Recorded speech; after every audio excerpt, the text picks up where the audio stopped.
बिस्मिल्लाहिर्रहमानिर्रहीम। Dear students, article का topic और इसका ओमिशन ऑफ आर्टिकल, उसका जो सेक्शन है उसका रूल नंबर 13 आज हम डिस्कस कर रहे हैं।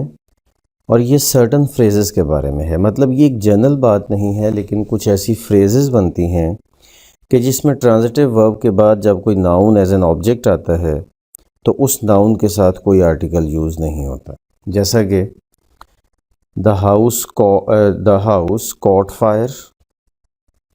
The runner lost heart at the end. ठीक है, अब देखिए फायर के साथ कोई आर्टिकल नहीं है, हार्ट के साथ कोई आर्टिकल नहीं है। इस तरह की एग्जांपल्स अदर ये हैं: to catch fire, to take breath, to give battle, to cast anchor, to send word, to bring word, to give ear, to lay siege, to set sail, to lose heart, to set foot, to leave home, to strike root, to take offense।